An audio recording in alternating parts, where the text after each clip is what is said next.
सभी को नमस्कार। कुमार सोनू एकेडमी 23 में आपका स्वागत है। जैसा कि मैं आप लोगों के लिए एनसीईआरटी सीरीज चला रहा हूँ, उस एनसीईआरटी सीरीज में मैं आज आप लोगों के लिए कक्षा 6 के हिस्ट्री में अध्याय 10 के बारे में आप लोग पढ़ेंगे, जिसमें अध्याय 10 में जो टॉपिक दिया गया है, उस टॉपिक में दिया गया है इमारतें, चित्र तथा किताबें, जिनके बारे में हम लोग आज पढ़ेंगे। तो कक्षा शुरू करने से पहले आप लोग जो भी मेरे चैनल को सब्सक्राइब नहीं किया है, वो आप लोग चैनल को सब्सक्राइब कर लें और बेल आइकन को दबा दें, ताकि आपको सबसे पहले नोटिफिकेशन आपके पास जाए। ठीक है दोस्तों, चलिए कक्षा शुरू करते हैं। मैं पिछले अध्याय में भी बताया था कि एनसीईआरटी 6 से 8 तक में जितने भी टॉपिक दिए गए हैं, सब में कहानी के माध्यम से दिया गया है, किसी न किसी कहानी के माध्यम से दिया गया है। इसमें भी जो है छोटा सा कहानी है। ठीक है, चलिए शुरू करते हैं। मरुत्स्वामी और लौह। मरुत्स्वामी नामक का एक लड़का है, बालक है, जो कि चल नहीं सकता है। तो मरुत्स्वामी आज बहुत खुश था। देखिए उनके बारे में क्या दिया गया। पहिएदार कुर्सी में बिठाकर उसका भाई उसे कुतुब मीनार दिखाता हुआ प्रसिद्ध लौह स्तंभ के सामने ले गया। अच्छा, पहला प्रश्न तो यहीं से बन सकता है, कुतुब मीनार कहाँ है? कुतुब मीनार कहाँ है? तो ये है दिल्ली में। और प्रसिद्ध लौह स्तंभ भी कहाँ है? दिल्ली में। तो आज हम लोग जो पढ़ेंगे, लौह स्तंभ के बारे में दिया गया। धूल भरे पथरीले रास्ते में रैंप के सहारे यहाँ तक काफी मुश्किल था आना। जो है अपने इस अनुभव को मारुति स्वामी कभी नहीं भूल पाएगा। इस बालक के बारे में दिया गया, इसमें कुछ खास है नहीं। चलिए अब देखते हैं यहाँ क्या दिया गया है। धातु विज्ञान के बारे में। प्राचीन भारतीय धातु वैज्ञानिक ने विश्व धातु विज्ञान के क्षेत्र में बहुत यानी प्रमुख योगदान दिया है। पुरातात्विक खुदाई ने यह दर्शाया है कि हड़प्पावासी कुशल शिल्पी थे। ये बात सही है, हड़प्पावासी जो थे शिल्पी थे। उन्हें तांबे के धातु कर्म की जानकारी थी। उन्होंने तांबे और टीन को मिलाकर, हाँ यहाँ से भी देखिए प्रश्न बनता है, इस बार भी सीटेट में पूछा गया प्रश्न है। तांबे और टीन को मिलाकर कांसा बनाया जाता है। कांसा का मिश्र धातु पूछ लिया जाएगा, तांबे टीन, आप लोग जवाब दे देंगे। जहाँ हड़प्पावासी कांस्य युग से जुड़े थे, वहीं उनके उत्तराधिकारी लौह युग से संबंध थे। भारत अत्यंत विकसित किस्म के लोहे का निर्माण करता था। कोटा लोहा, पिटवा लोहा, ढलवा लोहा। यहाँ से भी प्रश्न बन सकता है। जो भी मैं अंडरलाइन करते जा रहा हूँ, आप लोग नोट करते जाए। अगर नोट नहीं कर रहे हैं तो आप लोग अच्छी तरीके से ध्यान में रखें, लेकिन फिर भी अगर नोट करेंगे तो आपको और अच्छी तरीके से याद हो जाएगा। इसलिए मैं बार बार कहता हूँ, आप लोग नोट करते जाए। और नोट में करने का मतलब ये नहीं कि पूरा किताब को छाप दें। शॉर्ट नोट बना है। आपको जो लगता है कि मुझे ये आता है, उसे नोट नहीं करें। हाँ, जो लगता है कि कुछ नया है इसमें, उसको नोट करें, जो कि एग्जाम के टाइम में आपको पढ़ने में आसानी हो जाएगी। ठीक है, चलिए नेक्स्ट देखते हैं क्या देगा। लौह स्तंभ के बारे में जो दिखाया गया है, जहाँ वो बालक घूमने गया था, स्तंभ के बारे में देख लेते हैं।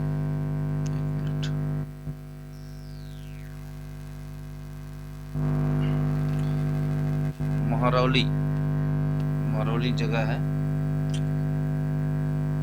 दिल्ली में, कुतुब मीनार के परिसर में खड़ा। ये जो लौह स्तंभ है, कुतुब मीनार के परिसर में ही खड़ा है। अब देखिए इसे कैसे बनाया गया है। इसमें अभी तक जो जंग नहीं लगा गया। शिल्पकारों की कुशलता का एक अद्भुत उदाहरण है। इसकी ऊंचाई 7.2 मीटर और वजन 3 टन से भी ज्यादा है। आप लोग इसे नोट कर लें, यानी लौह स्तंभ की अगर ऊंचाई 7.2 मीटर और वजन 3 टन से भी ज्यादा है। इसका निर्माण लगभग 1500 साल पहले हुआ था। इसका निर्माण लगभग 1500 साल पहले हुआ था। इसके बनने के समय की जानकारी हमें इस पर खुदे अभिलेख से मिलती है। यानी अभिलेख का निर्माण कब हुआ, इसकी जानकारी हमें कहाँ से मिलती है? तो इसके अभिलेखों पे जो अभिलेख बोलते हैं, लौह स्तंभ पे जो अभिलेख हैं, उनसे जानकारी प्राप्त हुई। इसमें चंद्र नाम के शासक का जिक्र है। लौह स्तंभ में किसका जिक्र है? जितने भी अंडरलाइन कर रहा हूँ सारे इंपॉर्टेंट प्रश्न है। लौह स्तंभ में किसका जिक्र है? तो चंद्र नाम के शासक का जिक्र है, जो संभवतः गुप्त वंश के थे। आश्चर्य की बात यह है कि इतनी शताब्दी के बाद भी इसमें जंग नहीं लगा। उस समय का देखिए, अभी तक भी जंग नहीं लगा। अभी लोहे को लीजिए, बहुत जल्द जंग लग जाए। ईंटों और पत्थरों की इमारतें हमारे शिल्पकारों की कुशलता के नमूने स्तूपों जैसी इमारतें में देखने को मिलते हैं। स्तूप का शाब्दिक अर्थ टीला होता है। हालांकि स्तूप विभिन्न आकार के थे, कभी गोल या लंबे तो कभी छोटे या बड़े। उन सब में एक समानता है, प्रायः सभी स्तूपों के भीतर एक छोटा सा डिब्बा रखा रहता है। सभी स्तूपों के अंदर एक छोटा सा डिब्बा रखा जाता है, ये कॉमन है सभी में। इन डिब्बों में बुद्ध या उनके अनुयायियों के शरीर के अवशेष। देखिए कितना इम्पोर्टेंट प्रश्न है। जो स्तूप बनाया, स्तूप जो है, जो भी है, वो तो सबके आकार भिन्न भिन्न होते हैं, लेकिन सब में एक क्या होता है? समानता होता है। समानता होता है जिसमें एक छोटे डब्बे रखे जाते हैं, और उस डब्बे में क्या रखे जाते हैं? तो बुद्ध के जो है या उनके अनुयायियों के शरीर के अवशेष, जैसे दांत, हड्डियां या राख, जो भी है उनके अवशेष रखे जाते हैं। चलिए, हड्डी या राख या उनके द्वारा प्रयुक्त कोई चीज या कोई कीमती पत्थर अथवा सिक्के रखे जाते हैं। बुद्ध के अनुयायियों या बुद्ध के द्वारा कोई भी चीज, यूज किया हुआ भी चीज उस डब्बे में रखा जाता है। इसे धातु मंजूषा कहते हैं। जो चीज रखा जाता है उसे क्या कहते हैं? धातु मंजूषा कहते हैं। प्रारंभिक स्तूप धातु मंजूषा के ऊपर रखा मिट्टी का टीला होता था। बाद में टीलों को ईंटों से ढक दिया गया। पहले मिट्टी का होता था, बाद में ईंटों से ढक दिया गया। बाद के काल में उस गुंबद नुमा ढांचे को तराशे हुए पत्थरों से ढक दिया। प्राय स्तूपों के चारों ओर परिक्रमा करने के लिए एक वृत्ताकार पथ बना होता है, जिसमें प्रदक्षिणा पथ कहते हैं। ये जो पथ बना होता है चारों ओर घूमने के लिए, उसे क्या कहते हैं? प्रदक्षिणा पथ कहते हैं। इस रास्ते को रेलिंग से घेर दिया जाता है, जिसे वेदिका कहते हैं। वेदिका में प्रवेश द्वार बने होते हैं। रेलिंग तथा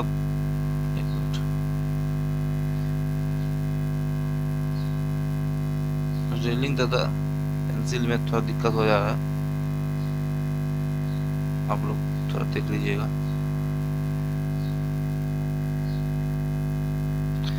हाँ, इसमें दिया गया रेलिंग तथा तोरण प्राय मूर्ति कला की सुंदर कलाकृतियों से सजे होते थे।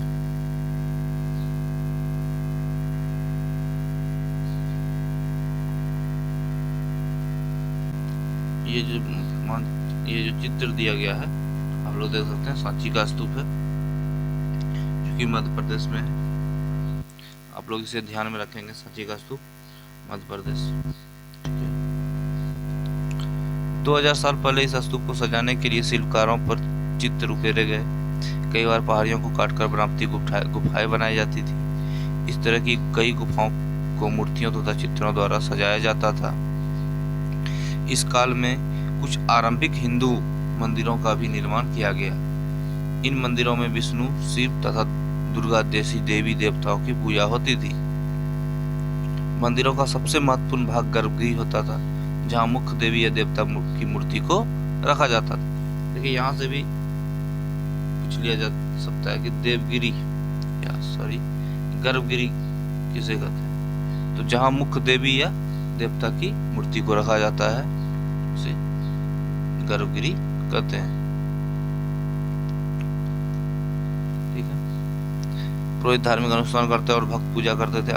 अक्सर गर्भगृह को एक पवित्र स्थान के रूप में दिखाने के लिए भीतरगांव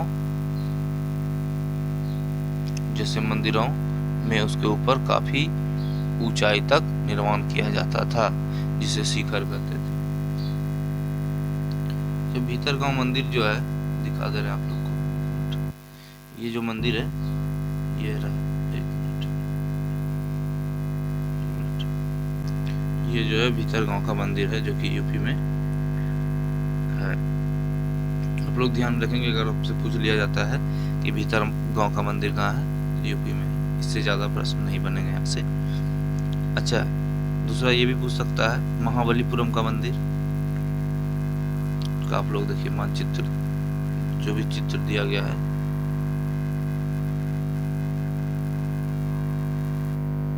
देख सकते हैं, यह है महाबलीपुरम का मंदिर। अच्छा, अब इसमें दिया क्या गया देख लेते हैं। शिखर निर्माण के कठिन कार्य के लिए सावधानी से योजना बनानी पड़ती थी। अधिकतर मंदिरों में मंडप नाम की एक जगह होती थी, यह एक सभागार होता है। तो यहाँ से भी प्रश्न बन सकता है, मंडप नाम की जो जगह होती थी वहाँ पे क्या काम होता था।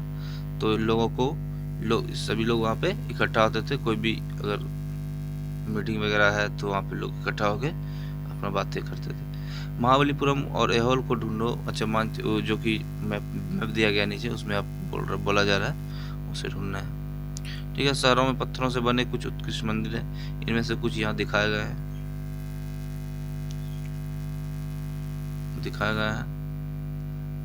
जो कि 2 मंदिर तो ऊपर आप लोग देख लिए। और ये क्या है, ऐहोल का दुर्गा मंदिर है, जो कि लगभग 1400 वर्ष पहले इसका निर्माण किया गया। यह है ऐहोल का दुर्गा मंदिर, लगभग, एक मिनट देखिए, यहाँ लगभग 1400 साल पहले बनाया गया। यहाँ से अगर प्रश्न पूछ लिया जाता है कि ऐहोल का दुर्गा मंदिर को कब बनाया गया, तो लगभग 1400 साल पहले बनाया गया। ठीक है, नेक्स्ट। सॉरी, स्तूप तथा मंदिर किस तरह बनाया गया। स्तूप तथा मंदिर जो है किस तरह बनाए जाते थे उसके बारे में, जो ये जो जैन मठ है उड़ीसा का, जिसे एक पहाड़ी को खोदकर बनाया गया, वो दिखाया गया है। आप लोग देखेंगे यहाँ स्तूप तथा मंदिरों को बनाने की प्रक्रिया में कई अवस्थाएं आती थी। इसके लिए काफी धन खर्च होता था, इसलिए आमतौर पर राजा या रानी ही ने बनवाने का निश्चय करते थे। पहला काम अच्छे किस्म के पत्थर ढूंढकर शिलाखंडों को खोदकर निकालना होता था। फिर मंदिर या स्तूपों के लिए सोच विचार कर तय किए गए स्थान पर शिलाखंडों को पहुंचाना होता था। यहाँ पत्थरों को काट काट कर तराशने के बाद खंभों, दीवारों की चौखटों, फर्शों तथा छतों का आकार दिया जाता था। इन सब के तैयार हो जाने पर सही जगहों पर उन्हें लगाना काफी मुश्किल काम था। उस समय में देखिए ना ही औजार था, पत्थरों को काटने के लिए बहुत दिक्कतें होती थी। ठीक है, ये चित्र दिखाया गया जो कि उड़ीसा का जैन मठ है। ये संग्रहालय दिल्ली में एक चित्र दिया गया जो कि गुफा को खोदते हुए दिखाया गया है। इस तरह के शानदार ढांचों का निर्माण करने वाले शिल्पकारों को सारा खर्च संभवतः राजा या रानी ही देते थे। इसके अतिरिक्त इन स्तूपों या मंदिरों, यानी करने का मतलब इसमें जो है राजा जो भी खर्च होता था और कुछ जो है जो दान में मिलता था उसे मंदिरों को सजाने में उपयोग किया जाता था। जैसे यहाँ देख लीजिए दिया गया है, हाथी के दांत काम करने वाले श्रमिक के जो संघ ने सांची के अलंकृत प्रवेश द्वार को बनाने का खर्च दिया। जो हाथी के दांत का काम करने वाले जो श्रमिक के संघ थे, उन्होंने सांची के एक अलंकृत प्रवेश द्वार का निर्माण में जो भी खर्च आया वो उन्होंने दिया। इनकी सजावट के लिए पैसे देने वालों में व्यापारी, कृषक, माला बनाने वाले, इत्र बनाने वाले, लोहार, सोनार तथा ऐसे कई स्त्री पुरुष शामिल थे जिन्हें नाम खंभों, रेलिंगों तथा दीवारों पर खुदे हैं। सॉरी, थोड़ा गले में दिक्कत हो रही है, एक मिनट। इसलिए जब तुम इस स्थानों को देखने जाओ तो याद रखना कि कितने सारे लोग ने इन्हें बनाने और सजाने में अपना योगदान दिया गया। सभी के नाम लिखे गए हैं। अच्छा, यहाँ चित्रकला के बारे में दिया गया, देखिए चित्रकला।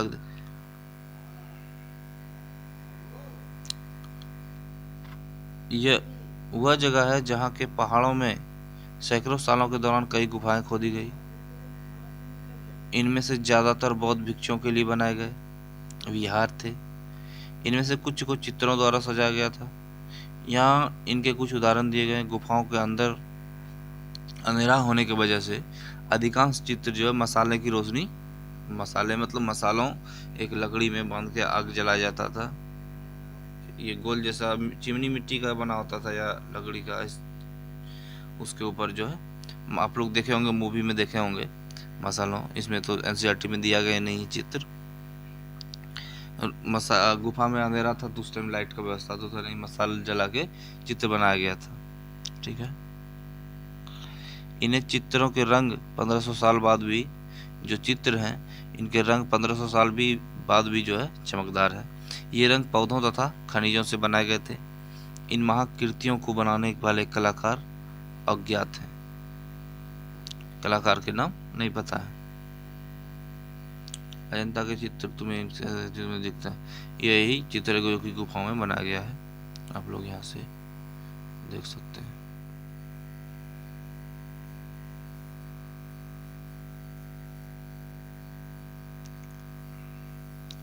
पुस्तकों की दुनिया, यहाँ से देखिए क्या दिया गया है। इस युग में कई प्रसिद्ध महाकाव्य की रचना की गई। इन उत्कृष्ट रचना में स्त्री पुरुषों की वीर गाथाएं तथा देवताओं से जुड़ी कथाएं हैं। करीब 1800 साल पहले एक प्रसिद्ध तमिल महाकाव्य शिल्पदिकारम की रचना इलांगो नामक कवि ने की। देखिए यहाँ से हो सकता है प्रश्न बना ले सीटेट, क्योंकि इसकी कहानी इसमें दी गई है।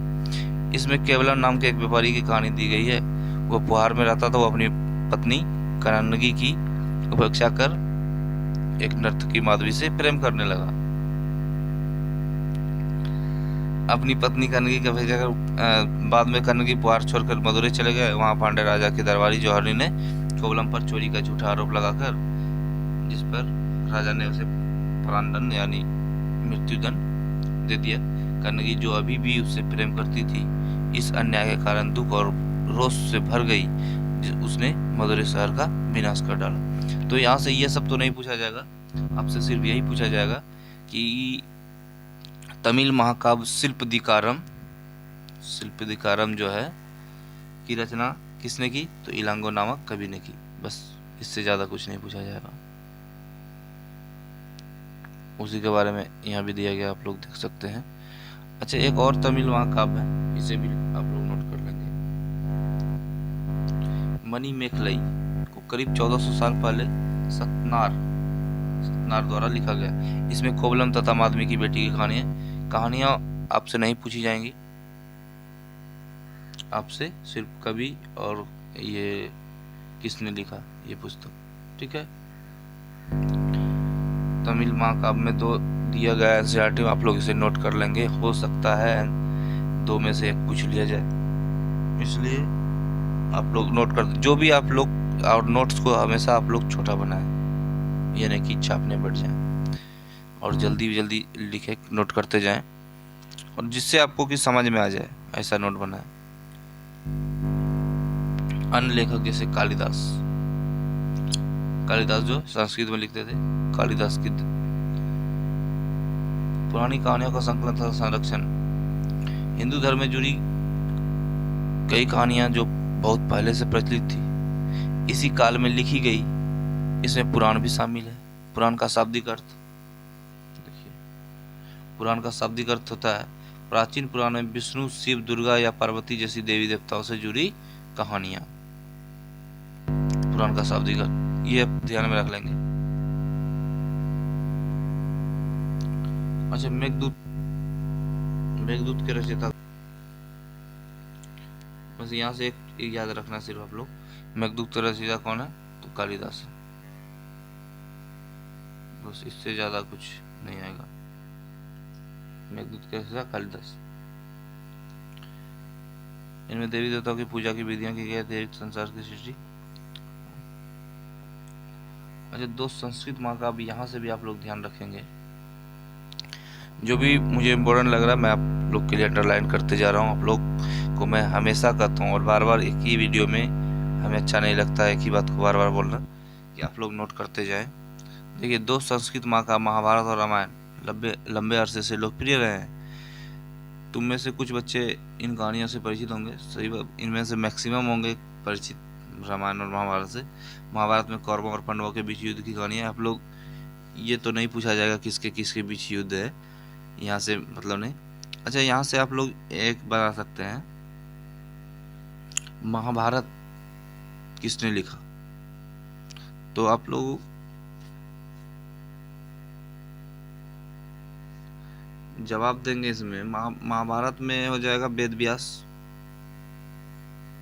वेद व्यास हो जाएगा, आप लोग नोट कर लेंगे, लिखने में नहीं बनता है, मैं बता दे रहा हूँ। महाभारत की रचना किसने की? तो वेद व्यास। अच्छा, रामायण की रचना किसने की?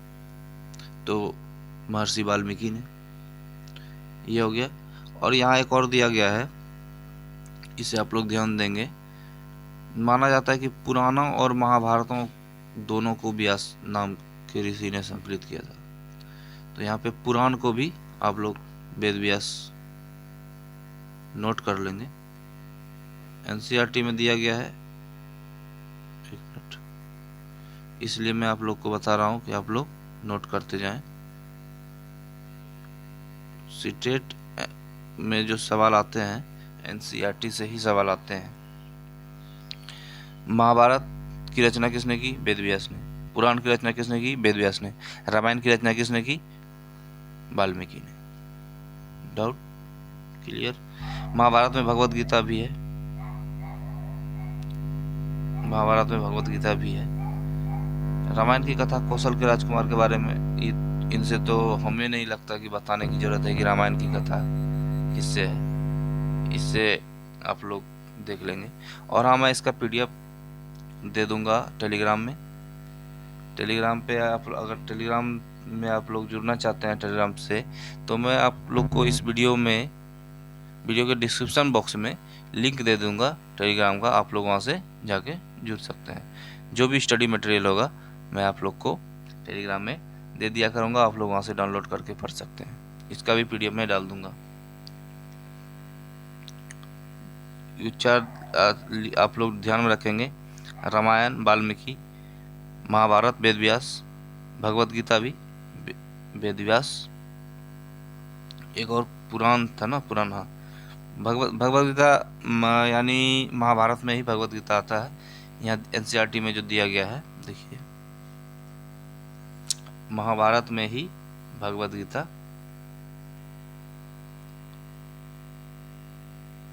भगवत गीता भी कहाँ है? महाभारत में भगवत गीता भी है। ठीक है, ये दिया गया है, तो आप लोग इसे ध्यान। आम लोगों द्वारा कही जाने वाली कहानियाँ।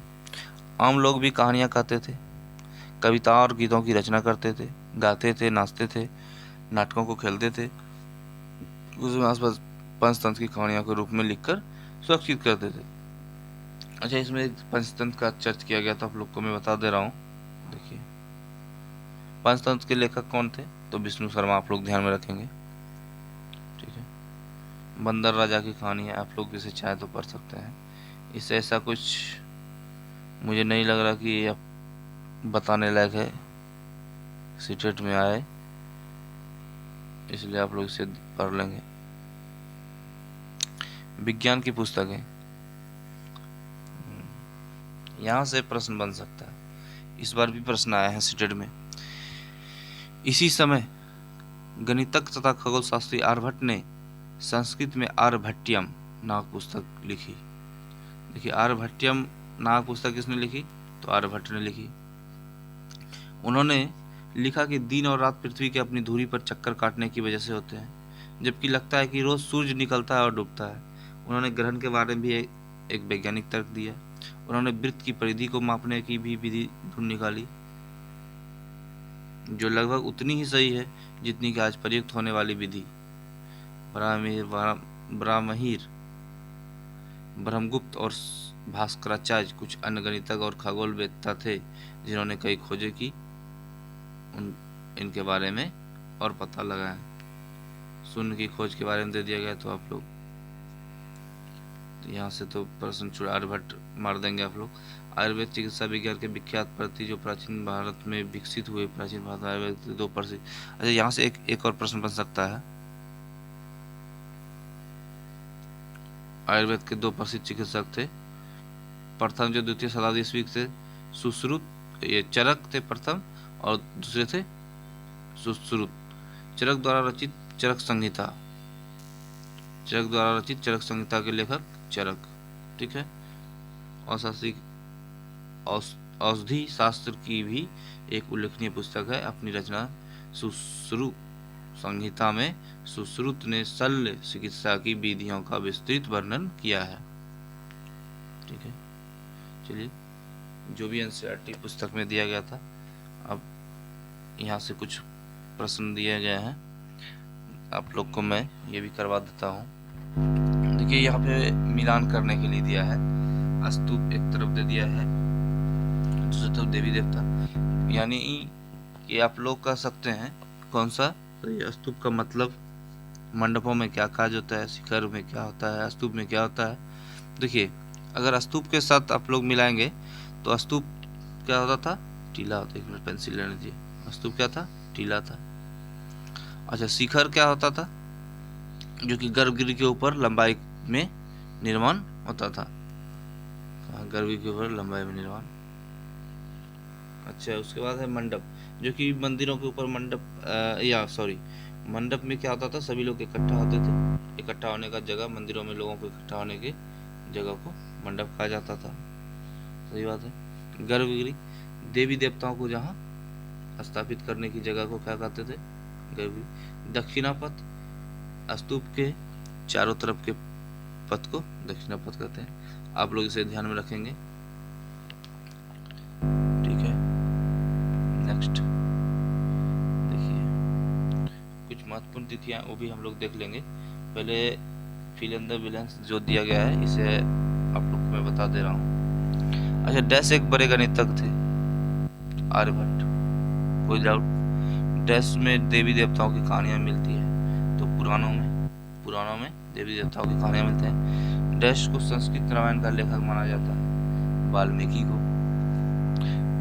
डैश और डैश तो तमिल महाकाव्य थे। देखिए, ये आप लोग को मैं बताता, आप लोग नोट कर लेंगे, ये इंपॉर्टेंट प्रश्न है। देखिए, इसमें हो जाएगा शिल्पदिकारम, और दूसरा था मणिमेखलई। शिल्पदिकारम और दूसरा था मणिमेखलई, दोनों जो है तमिल महाकाव्य थे।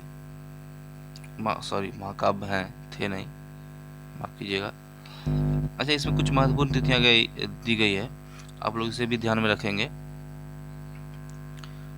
स्तूप निर्माण की शुरुआत कब हुई थी, तो 2300 साल पहले। आप लोग इसे ध्यान दें। अमरावती, 2000 साल पहले। कालिदास के बारे में ये क्या दिया गया है। लौह स्तंभ भितरगांव का मंदिर अजंता की 1500 साल। हाँ, लौह स्तंभ के बारे में जो पढ़े हम लोग, तो 1500 साल पहले। और दुर्गा मंदिर 1400 साल पहले।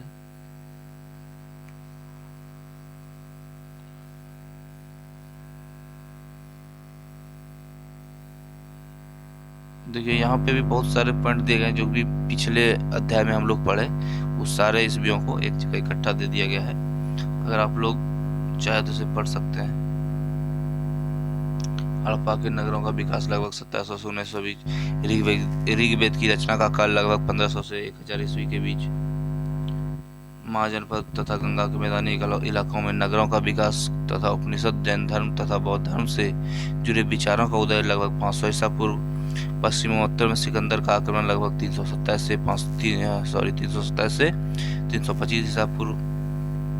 तो आप लोग इसे देख लेंगे, मैं PDF डाल दूंगा टेलीग्राम में, आप लोग वहां से जाके देख सकते हैं। ठीक है दोस्तों, और ये भारत का मानचित्र दिया गया है, कुछ टिप्पणियां दी गई है।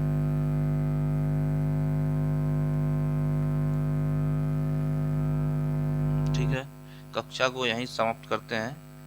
अब हम लोग जो है अगले क्लास में कक्षा 7 के जो टॉपिक होंगे उसके बारे में चर्चा करेंगे। कक्षा 6 के हिस्ट्री का आज अंतिम क्लास था, जो पॉलिटी पहले ख़त्म हो चुकी, ज्योग्राफी पहले ख़त्म हो चुकी, कक्षा 6 के सारे अध्याय हो चुके हैं।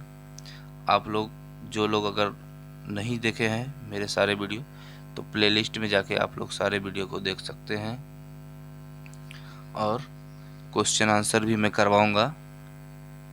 क्वेश्चन तैयार हो रहा है। ठीक है दोस्तों। और हाँ, फिर एक बार मैं आप लोग को फिर से बता देना चाहता हूँ कि अगर आप लोग मेरे चैनल को सब्सक्राइब नहीं किए हैं तो सब्सक्राइब कर लें और बेल आइकन को दबा दें, ताकि आपको समय समय पर नोटिफिकेशन मिलते रहे। और टेलीग्राम के चैनल को भी ज़रूर ज्वाइन कर लें, वहाँ जो भी स्टडी मटेरियल होगा मैं वहाँ डाल दिया करूँगा, आप लोग वहाँ से देख सकते हैं। और टेलीग्राम में ज्वाइन होने के लिए आप लोग के लिए मैं डिस्क्रिप्शन बॉक्स में लिंक डाल दिया हूँ, आप लोग वहाँ से जाके ज्वाइन कर सकते हैं। ठीक है दोस्तों, थैंक यू, मिलते हैं अगले वीडियो में, बाय बाय।